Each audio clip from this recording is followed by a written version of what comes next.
Kronnax the Velhari had reviewed the file 4 times, and 4 times it had told him the same impossible thing. 62 kilograms. He set the datapad down on the prep corridor bench, picked it up again, and checked once more.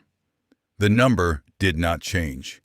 He cross-referenced it against the station manifest, against the medical registry, against the Challenger intake form that Petra herself had filled out in handwriting so relaxed it was nearly horizontal. 62 kilograms. He weighed 340.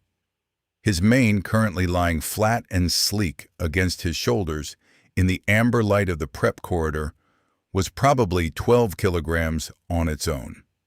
He had accepted this challenge in front of 40 witnesses because everyone in the observation deck had laughed when he did. And Kronnax the Velhari did not allow laughter at his expense to go unanswered. He was the reigning station strength champion for the 3rd consecutive cycle. He had once carried a collapsed pressure door off a trapped crew member using one arm while the other arm held a stabilizing cable. He had been written up in the Interstellar Athletic Register under the category of beings you should not physically contest under any circumstances. The file said 62 kilograms. His tail swayed once, slow and thoughtful, the dark red tuft brushing the floor. "You're doing the thing with the file again," said Vethok, dropping onto the bench beside him. Vethok the Velhari was lean where Kronnax was massive, his burnt, orange-red fur catching the amber strip lighting from overhead.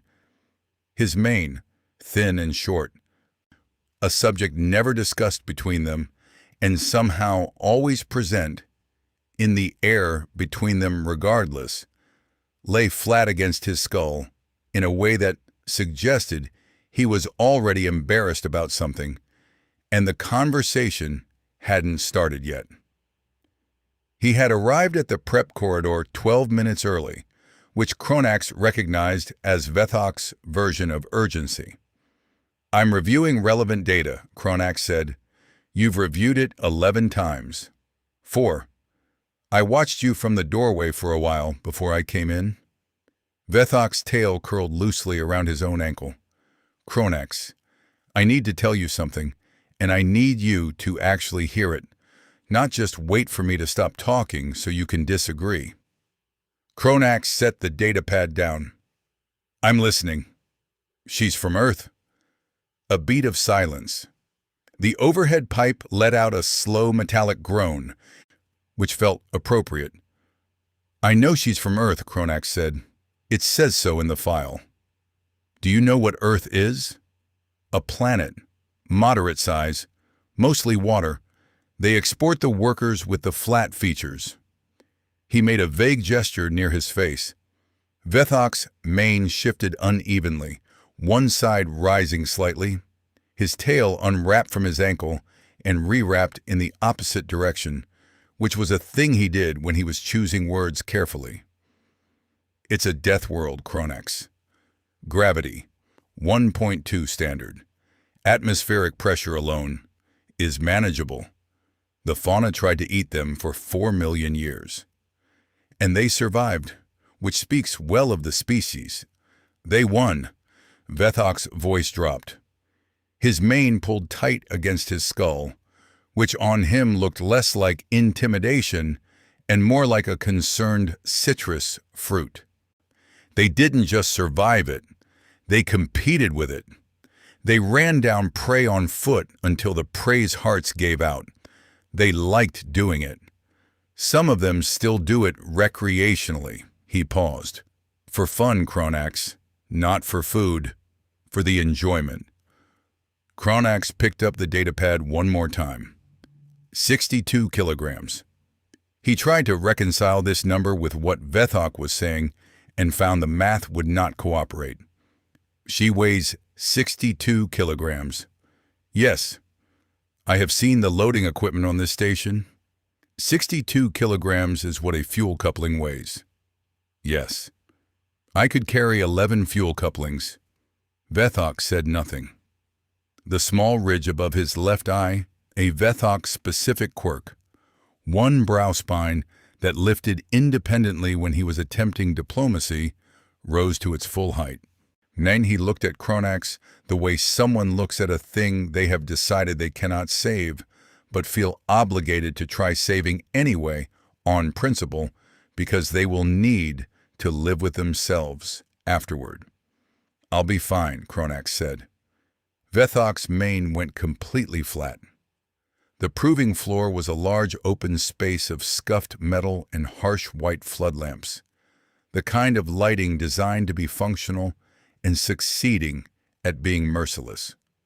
The impact-absorbing panels on the walls were dented in several places from previous matches, each dent a small monument to someone's bad decision made in good confidence.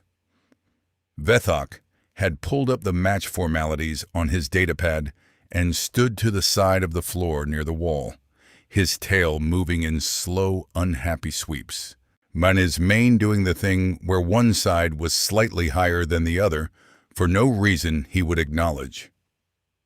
Kronnax entered from the north corridor and took his position. He was, objectively, an impressive sight. 340 kilograms of leonine muscle, deep crimson fur catching the white flood lamps like polished armor. His mane had been groomed for the occasion, full and dark burgundy, framing his broad feline face in a way that the Velhari Athletic Registry had once described as visually dominant. His tail moved in slow, controlled sweeps behind him. His claws were retracted, but the knuckles were visible, the heavy feline hands resting loose at his sides. He had done the entrance walk 200 times. He knew exactly what he looked like doing it. Petra entered from the south corridor, eating a nutrition bar. She was, in the white flood lamplight, completely average in every measurable way. Average height, average build. Standard issue station coveralls that were slightly too large, the sleeves rolled twice at the wrist. There was a smear of engine grease on her left cheek that she had apparently not noticed, or had noticed and decided was not the most pressing concern. She walked to her position on the floor the way someone walks to a spot they have been asked to stand in, glanced once at Kronnax with mild interest, and took another bite of the nutrition bar. Kronnax's mane shifted, just slightly. One side rose a fraction, settled. From the side of the floor, Vethok read from his datapad in the tone of someone completing a procedure he has performed many times and currently wishes he was not performing. Standard proving match. Challenger initiated. Accepted party confirmed. Match concludes on yield, incapacitation, or handler call. Any questions? "Is there a time limit?" Petra asked, through the nutrition bar. "No time limit." "Okay." She finished the last third of the bar in one bite, chewed, swallowed. She had the focused expression of someone completing a small task before moving on to the next small task. Kronnax's tail went still. Something in his chest. Not quite the nervous rumble, not yet. Something quieter and more preliminary suggested that he should pay attention to the fact that she had not looked at him again since the first glance. He had entered the room. He was the station's reigning strength champion. He had a mane that the Velhari Athletic Registry had described as visually dominant. She had looked at him once, registered his existence, and returned her attention to the nutrition bar. He decided this was disrespect, which was fine. He had handled disrespect before. Disrespect had a very clean resolution. Vethok pressed something on his datapad. Match open. Kronnax rolled his shoulders, the deep muscle of his back shifting visibly under crimson fur. He let the mane bristle, not fully, just enough, a controlled display. and drew himself to full height. 8 feet of Velhari, in peak condition, lit from above like something carved out of a red star. He had opened 12 matches with this display, and 12 opponents had reacted appropriately, which was to say, they had taken at least one involuntary step backward. Petra folded the nutrition bar wrapper carefully in half, then in half again. She put it in her left pocket. Then she looked up at him with the same expression she had worn looking at the wrapper, evaluating, mild, completely without alarm. Kronnax's mane bristled the rest of the way, fully and without his permission. Her expression did not change. He had been in this sport for 11 years. He had faced opponents from 6 different species with 6 different threat displays and physiologies. In 11 years, he had developed an instinct, reliable, tested, never once wrong, for the moment an opponent decided they were in real trouble. He waited for that moment now. Petra tilted her head slightly to the left, the way you look at a piece of equipment making an unfamiliar sound. Then she took one step forward, unhurried, and raised her hands. And Kronnax the Velhari, 340 kilograms, reigning station champion, felt the nervous rumble start deep in his chest without his permission at all. From the side of the floor, Vethok made a very small sound. His mane went completely flat against his skull. His tail wrapped around his own left leg. He did not move from the wall. Kronnax committed to the first move. This was the correct decision, tactically. In 11 years of proving matches, the fighter who established physical dominance in the opening exchange set the psychological terms for everything that followed. He covered the distance between them in 2 strides and brought his right arm around, in the kind of sweep that had, on 3 separate occasions, relocated opponents to a different section of the floor entirely. Petra stepped inside it, not away from it, not back. Inside, moving towards him and slightly left, and his arm went over her shoulder and hit nothing. And then she was standing approximately where he had just been, and he was facing the wrong direction. He turned around. She was watching him with the same expression, the evaluating one, the mild one. His tail lashed once, hard against the floor. The sound rang off the impact panels. He tried again, a grab this time, designed to use weight advantage, because 340 kilograms used correctly was an argument that tended to end conversations. His hands closed on her coverall at the shoulder. He pulled. She didn't move. Not in the way an opponent braces and resists, the full-body engagement of muscle against muscle that he knew and could work with. She simply didn't move. The way a wall doesn't move, the way a pressure door bolted to a whole frame doesn't move. And for one extremely strange moment, Kronnax had the physical sensation of having grabbed the station itself. He pulled harder. Something in her expression shifted. Not alarm. Something more like attention. The way you look at a puzzle that has just become slightly more interesting than you initially expected. She said. Kronnax let go. His mane was doing something he could not currently control. The bristle had gone past the full display position he used for intimidation and moved into territory he associated with the time a cargo loader had malfunctioned and swung toward his head. His ears had gone flat. His tail was performing a series of short, rapid lashes that he recognized, distantly, as a Velhari stress response that cubs displayed when separated from their handlers. And he was a 34-year-old reigning station champion. His tail was doing the cub thing. From the side of the floor, Vethok had pressed his back against the wall. Both his hands were flat against the metal behind him. His mane was so flat, it had achieved a new category of flatness. The deep orange of his fur had shifted toward a muted drain tone that communicated, without words, that he had known this was going to happen, and being right about it was providing him no comfort at all. Kronnax reset. He breathed. He reminded himself of the fixed, reliable facts. He outweighed her by nearly 300 kilograms. He had 11 years of competitive experience. He had physical advantages in reach and mass and strength that were categorical. Whatever had just happened was an anomaly, a stance issue, correctable. He came at her again, redirect this time, a forward drive, full weight commitment, the move that worked on opponents of every size because it was less a technique than a fact of physics. Mass times velocity. He had used this exact move against a Brachian stone croc that weighed twice his own weight.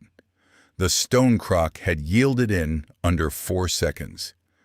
Petra planted her left foot, dropped her center slightly, and redirected him. He didn't entirely understand what happened mechanically. One moment, he was moving forward with the full commitment of 340 kilograms behind it. And then something had changed in how the force was being distributed, and then the south wall of the proving floor was approaching him with significant speed, and then he hit it. The impact panel absorbed most of it. That was what it was designed for. So Kronnax bounced off the wall, took 2 stumbling steps forward, and stood with his palms on his knees while the panel settled back into its housing with a long, hydraulic groan. The flood lamps buzzed overhead. Kronnax straightened up. Petra had not moved from the center of the floor. She was watching him with an expression that had shifted again, and here was the thing that was making it worse. The thing his chest rumble had been trying to tell him from the beginning. She didn't look satisfied. She didn't look like someone winning. She looked like someone waiting for the situation to develop into something worth her full effort, and he was not there yet. He was 340 kilograms. He had just hit the wall hard enough that the panel was still resettling. He had put in enough force on that drive to move a park shuttle, and she was standing in the center of the floor, waiting for him to do something interesting. His mane had reached a state of bristle that he could feel in individual hairs. His ears were making independent decisions. His tail had stopped lashing and gone rigid behind him, not the aggression response, but the processing response, which meant some part of his body had decided this required careful thought and had made that decision without consulting him. "You've done this before," he said. It came out more like a statement than he intended. "A bit," Petra said. "Where?" She considered this the way you consider a question that has more answer than the person asking it is probably prepared for. "Maintenance tunnels, mostly, when the fauna get in through the hull breaches." She paused. "And before that, home." "Earth," Kronnax said. The rumble in his chest, which he had been suppressing through sheer professional dignity, came out. Not loud, not aggressive. The involuntary kind, with no useful purpose. The kind that just came out when certain ancient Velhari stress responses decided the brain needed a reminder that it had options beyond continuing to do the current thing. Petra looked at him with her flat, mild eyes. "Are you okay?" "I'm fine," Kronnax said, with great composure, while his body rumbled like a cooling engine, and his tail stood straight out behind him at a 90-degree angle. From the wall, Vethok made a sound that was not a word. His tail had wrapped around his own left leg so tightly that the circulation was becoming a genuine concern. He was looking at the floor now, rather than the match, in the manner of someone who has identified that watching will not improve the situation and has decided on a policy of principled non-observation. Kronnax took a breath. He assembled his remaining tactical options. He identified the best one. Whatever she was doing to redirect him depended on reading his attack vector in advance, which meant the solution was an attack vector she couldn't anticipate. He feinted left, pivoted right, went for a different grip point, lower, better leverage, and simultaneously brought his tail around in a sweep at her feet, because the tail sweep was technically classified as unsporting. But Vethok had stopped consulting the rulebook approximately 8 minutes ago and showed no signs of resuming. Petra hopped over the tail. She didn't look down to do it. She hopped over it and simultaneously dealt with the grip attempt in a way that involved his own momentum again, and for a half second he was airborne. Not much. Barely his own height. And then the floor came up, and he and the floor had a conversation, and the floor made several strong points. He lay there for a moment. The overhead flood lamps were very bright. There was a buzzing that was either the lights or his own head, and he could not currently determine which. "Yield?" Vethok said, from somewhere near the wall. His voice had the quality of someone asking a question they already know the answer to and are asking purely out of procedural obligation.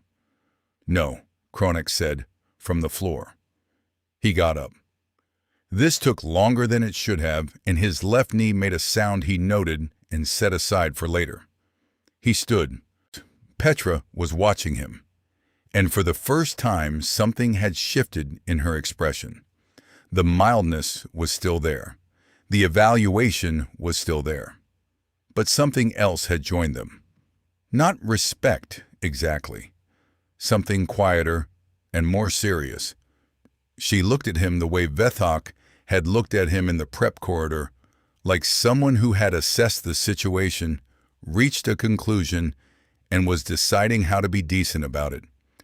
That expression was somehow worse than all of it. "You're not going to stop," she said. It wasn't a question. "No," he said. She nodded once, slow, the way you nod when someone confirms something you already knew.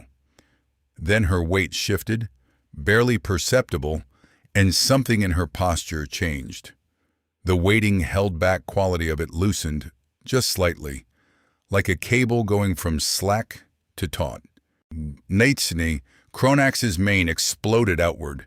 Every follicle, the full halo, the one the Velhari Athletic Registry had described as visually dominant, except currently it was not doing the dominant thing. It was doing the other thing. The involuntary, ancient thing. The thing cubs did right before they ran. He did not run. He was a 34-year-old reigning station champion, and he did not run. He closed the distance between them, committed fully, with everything he had left. She hit him once. It was not a large movement. He had expected, if it came to this, something he could at least track, a wind-up, a visual telegraph, something commensurate with the outcome. There was none of that. Her right arm moved, compact and unhurried, and her fist connected with his chest, just below the sternum. And the force of it went through him the way a pressure wave goes through a hull, not hitting the surface, but traveling into the interior. And every system in his body registered this simultaneously and reached the same conclusion. The south wall caught him again. The impact panel compressed fully this time, a long hydraulic exhale, and Kronnax slid down it and sat on the floor with his back against the wall and his legs out in front of him and his entire chest doing something complicated and involuntary with the breathing. His mane lay completely flat. Not the embarrassment flat of Vethok's thin mane, but the full limp collapse of something that had simply stopped having opinions. His tail lay on the floor beside him like it had filed its resignation. The flood lamps buzzed. The impact panel made a long, slow descending sound as it returned to housing. Petra lowered her arm.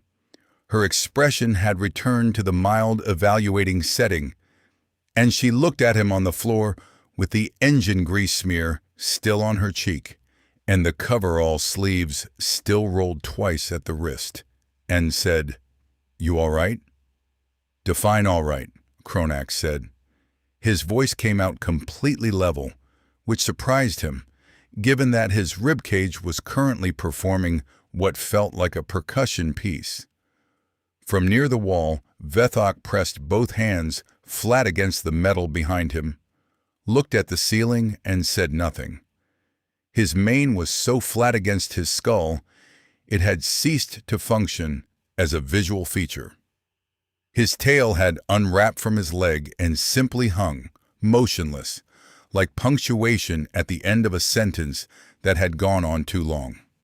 After a moment, he walked to the center of the floor, looked at Kronnax against the wall, looked at Petra standing in the middle of it all with the expression of someone who has completed a moderate task, and said, with the careful tone of someone operating on professional autopilot while the rest of him processed events, "Yield registered. Match concluded." He looked at his datapad. He looked at Kronnax. He looked at the datapad again. "I'll get the broth," he said, and walked toward the corridor. The medical bay was small and very white, the overhead lights the ungenerous kind that revealed everything and flattered nothing. Kronnax sat on the edge of the cot, which had been designed for standard humanoid proportions and was therefore comically insufficient for his frame. His tail hung off one side. His feet were on the floor. He was holding a cold compress to his sternum with both hands and breathing in the careful, managed way of someone who had learned, in the last 20 minutes, that there were consequences to not breathing carefully. Petra sat on the other cot with a ration cup in both hands, looking at nothing in particular with the expression of someone who has finished a thing and is simply existing before the next thing. She had changed back into regular coveralls. A fresh smear of something occupied the same cheek, different substance, same location, which suggested a pattern rather than an accident. Vethok came in with 3 ration cups balanced with some difficulty and set one near Kronnax on the diagnostic console. He sat on the floor against the far wall because there were only 2 cots, and he had apparently decided the floor was acceptable. His mane was in a state of partial recovery. Not flat, not bristled, somewhere in the cautious middle of a mane that had been through something and was rebuilding its position slowly and without commitment. They sat in silence for a moment. The diagnostic console blinked with a readout Kronnax had been ignoring. "I'm filing a complaint," Kronnax said. Vethok looked up from his cup. "About the intake process," Kronnax said. "The file lists weight. It should list planet of origin, with full Deathworld notation." He took a careful sip of the broth, which was not great, but was warm, and warm was doing something useful. "It's a safety issue." Petra looked at her cup. "That's very reasonable.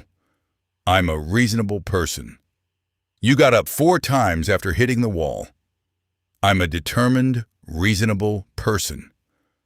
The corner of her mouth moved. Not quite a smile. An acknowledgement of a distinction she found slightly funny and was being polite about. Vethok set his cup down. He had the expression of someone who has been thinking about something since before they entered the room and has decided to say it now rather than carry it further. "I should have been clearer," he said. Kronnax looked at him. "In the prep corridor. I told you she was from a Deathworld. I said the fauna tried to eat them." His tail moved once, a slow, self-recriminating sweep. "I said the words, and I assumed the words would land the way they should. I should have been clearer." Kronnax considered this. "I wouldn't have listened." "No," Vethok said, "but I still should have been clearer." Petra looked at Vethok with the mild, evaluating expression that she applied to most things. What would clearer have sounded like? Vethok thought about it with genuine effort. "I don't know," he said honestly. "I'm not sure there's a version of the sentence that works until you've experienced the demonstration." He picked his cup back up. "Which is a problem for intake forms."